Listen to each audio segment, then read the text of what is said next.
Hello friends, today my topic of discussion is death penalty. Michel Foucault's view on death penalty or capital punishment. Let's start. Foucault held a darker view of human nature and its relation to higher ideals than Hegel. But Foucault was against the death penalty, and much of his work bears a compassionate outcry in aid of the oppressed. Foucault was very concerned with the power to kill in Discipline and Punish, published in 1975, of which the death penalty is surely one case. Foucault identified sovereign power with the power to kill and disciplinary power with the power to make life. To Foucault, punishment was an expression of power. Punishment is a way for the state to shore up and legitimize its political authority. Foucault attributed the historical shift away from the public torture and corporal punishment to the availability of the new techniques of societal control. Public torture and corporal punishment was available during the 19th century. Foucault, in The History of Sexuality, published in 1976, Volume 1, An Introduction, says that together with war, death penalty was for a long time the other form of the right of the sold. Death penalty constituted the reply of the sovereign to those who attacked his will, his law, or his person. As soon as power gave itself the function of administering life, the reason of power for its existence and the logic of the exercise of power made power more difficult to apply the death penalty. How could power exercise its highest patents by putting people to death when its main role was to ensure, sustain, and multiply life, to put this life in order? For such power, that is biopower, execution was a limit, a scandal, and a contradiction.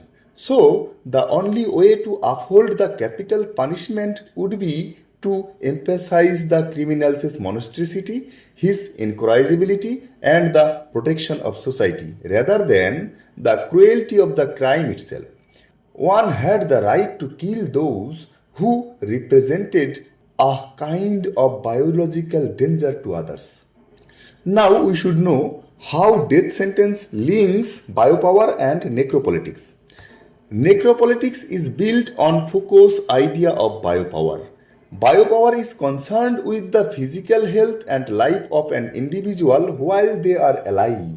Necropolitics is an extension of this concept. Necropolitics acts as an extension as it deals with the same bodies but when they are dead. Concept of necropolitics was developed by philosopher J. Membi. To Membi, biopower and necropolitics are the two sides of the same coin. The death sentence as a form of capital punishment offers many contradictions within the constitution of the state that allows it. For example, America has been one of the main practitioners of the death sentence, yet assisted suicide for individuals with fatal illness is outlawed.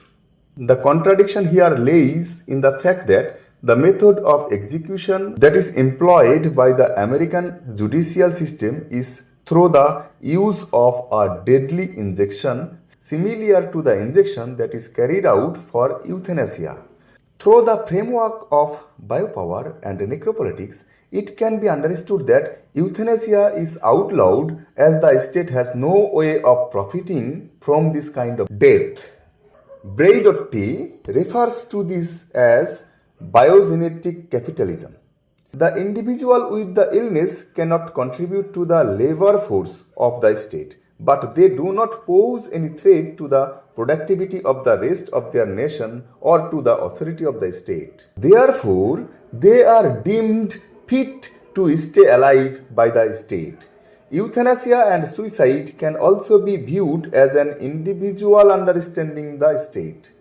Prisoners do not have the right to a death at their own hands. They must be executed by the state that governs them through means that are illegal to everyone but it is not illegal to the aforementioned state.